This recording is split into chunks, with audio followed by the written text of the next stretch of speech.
Pernahkah Anda menyadari bahwa suara itu bisa menjadi alat penjajahan dan bahkan jauh lebih efektif serta lebih kejam daripada ujung senapan? Yah, itu konsep yang sangat mengerikan kalau kita pikir-pikir lagi. Benar. Selamat datang di penelusuran mendalam kita. Hari ini kita akan membongkar sebuah dokumen sejarah yang sangat rahasia.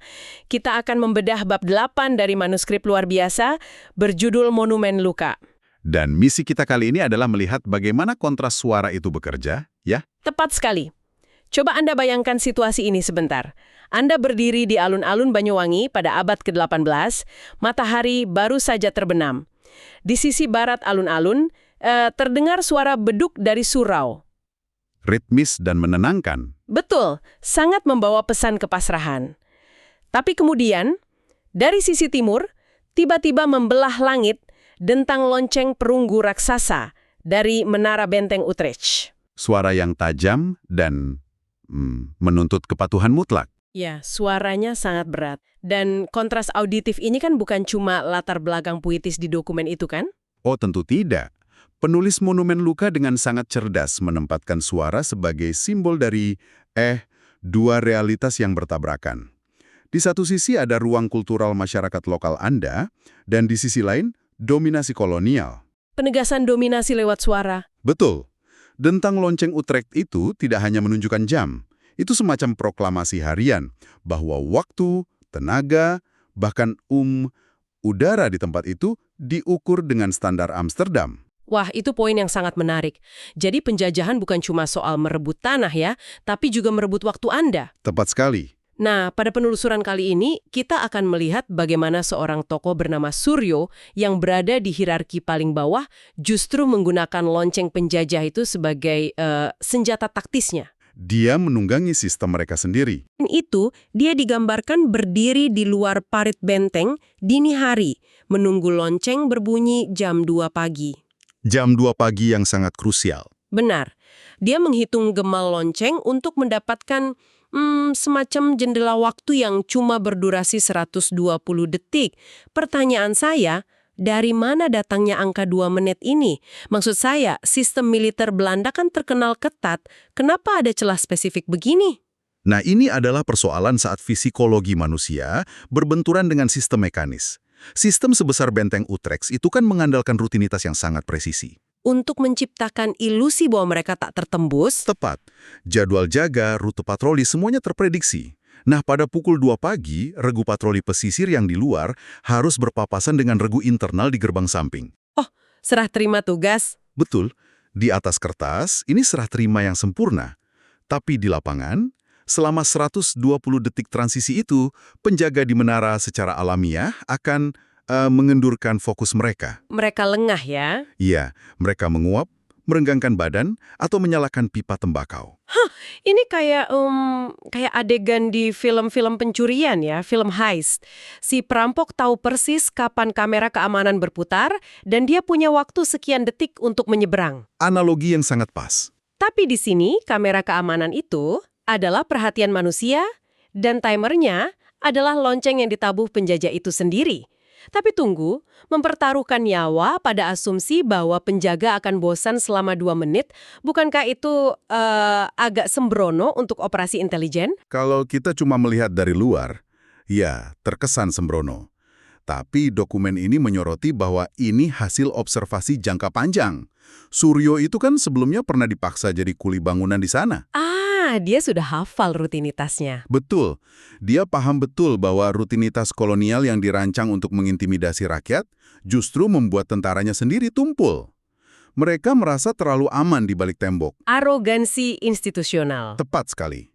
Dan itulah yang dieksploitasi Suryo. Dia mengubah suara yang dimaksudkan untuk menindas itu menjadi jam detaknya sendiri. Aba-aba untuk bergerak maju. Obsesi penjajah pada kontrol. Di atas tanah justru menciptakan titik buta yang fatal di bawah tanah. Luar biasa. Nah, setelah Suryo melewati celah 2 menit itu, manuskrip membawa kita masuk ke saluran renase. Dan di sini, kita butuh penjelasan teknis Anda. Tentu, bagian ini sangat teknis. Suryo masuk ke saluran air payau berbekal peta dari Moore, seorang informan Inggris. Peta itu menunjukkan adanya struktur yang disebut ruang sela, rongga dinding ganda. Kenapa insinyur Eropa repot-repot membuat ruang kosong di antara dua dinding tebal? Ruang sela ini, atau cavity wall, adalah mahakarya engineering Eropa pada masa itu. Tujuannya sangat krusial, yaitu kontrol kelembapan. Kelembapan, karena dekat pantai. Ya, paparan air laut sangat tinggi. Kalau air menembus dinding dan masuk ke ruang mesiu, seluruh kekuatan artileri benteng akan lumpuh total. Rongga udara itu memutus gaya kapiler, jadi air tidak bisa menyeberang. Oh, masuk akal secara struktural.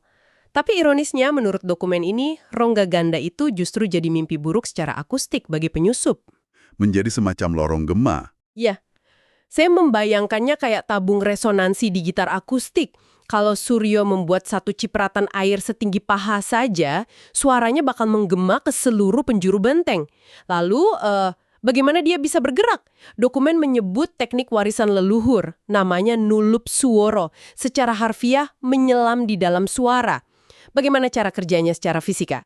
Nulup suwaro ini benar-benar menunjukkan pemahaman kearifan lokal tentang akustik. Fenomena yang sekarang kita kenal sebagai auditory masking atau pemenggalan suara. Oke, bagaimana itu diaplikasikan Suryo? Suryo tidak berusaha untuk sama sekali tanpa suara. Karena bergerak tanpa suara di air setinggi paha, itu mustahil. Pasti akan selalu ada bunyi kecipratan air ya? Betul. Sebagai gantinya, dia memanfaatkan frekuensi dentang lonceng perunggu tadi. Lonceng raksasa menghasilkan gelombang suara berfrekuensi rendah. Gelombang ini sangat panjang dan bisa menembus material padat seperti bata merah dengan sangat efektif. Jadi saat lonceng dipukul, dung, Suryo langsung melangkah cepat. Tepat. Suara cipratan air dari kakinya punya frekuensi tinggi tapi volumenya kecil. Secara neurologis, saat telinga penjaga terpapar suara frekuensi rendah yang bising dari lonceng, ambang batas pendengaran mereka sementara bergeser. Telinga mereka jadi tuli sesaat terhadap suara kecil. Ya, mereka tak mampu mendeteksi suara frekuensi tinggi di latar belakang. Suryo mengambil 10 langkah saat gema logam itu merambat, lalu berhenti total saat getaran memudar. Bergerak, diam. Bergerak, diam. Tersembunyi murni di dalam frekuensi lonceng. Wah, coba Anda rasakan kontras visual di sini. Di atas sana, serdadu Belanda mondar-mandir merasa berkuasa. Tapi mereka sama sekali buta. Ada seorang telik sandi yang merayap bak ular berbisa tepat di bawah sepatu laras mereka. Ironi yang sangat puitis, bukan? Sangat. Nah, selain ruang sela, ada detail penting lain dari peta Moore. Informasi titik lemah dinding. Peta itu menuntun Suryo ke pertemuan saluran pipa udara blok penjara dengan pembuangan limbah. Dan struktur material di titik itu berbeda dari bagian benteng lainnya. Ya, dokumen menyebutkan benteng ini kan dibangun dari karang solid dan pasir besi. Susah sekali dihancurkan. Tapi di titik pipa itu, tebalnya cuma 2 lapis bata merah VOC biasa. Saya agak bingung, kenapa insinyur yang sangat cermat soal ruang sela malah menyisakan titik lemah sefatal ini? Itu bukan keteledoran, melainkan realitas birokrasi proyek kolonial. VOC itu kan pada intinya adalah perusahaan dagang. Jadi ini soal efisiensi anggaran. Tepat sekali. Blok karang dan pasir besi itu material yang sangat mahal dan makan waktu. Titik pertemuan pipa itu sifatnya non-load bearing, tidak menahan beban bangunan. Jadi mereka potong jalan ya? Ya, demi memangkas biaya, insinyur di lapangan mensubstitusi material mahal dengan bata merah standar.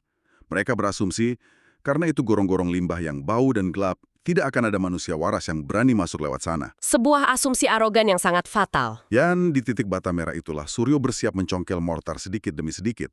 Lagi-lagi menyelaraskan pahatannya dengan bunyi lonceng. Tapi tentu saja rencananya tidak berjalan semulus itu. Benar. Seperti kata pepatah, tidak ada rencana operasi yang bertahan setelah kontak pertama dengan kenyataan. Tiba-tiba, dinamikanya berubah drastis. Lonceng yang tadinya lambat, tiba-tiba berdentang sangat cepat dan beringas. Dung dung dung dung dung. Itu protokol alarm darurat benteng. Iya, terdengar teriakan dari ventilasi.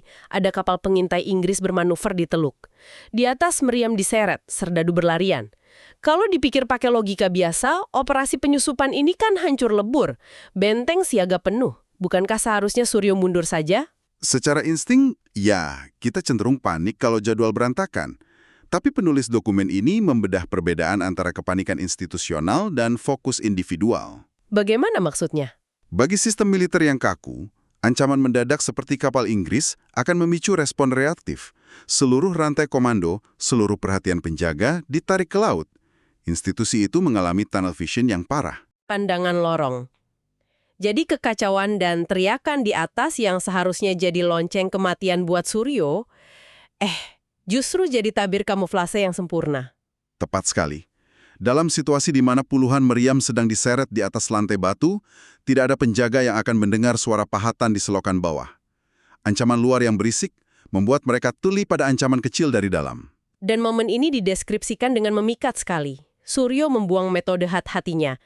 Dia membalut pahatnya dengan kain, lalu menghantam bata merah itu dengan brutal. Kekuatan fisik, determinasi yang terpendam, tumpah semua. Keringat dan air payau bercampur di wajahnya. Prak, prak. Dia tahu dia cuma punya jendela waktu singkat sebelum kapal itu pergi. Benar. Dan akhirnya dia menembus dinding sel itu. Tapi, transisi dari kemenangan fisik ini ke apa yang ada di baliknya, wah, ini pukulan psikologis terberat di dokumen itu.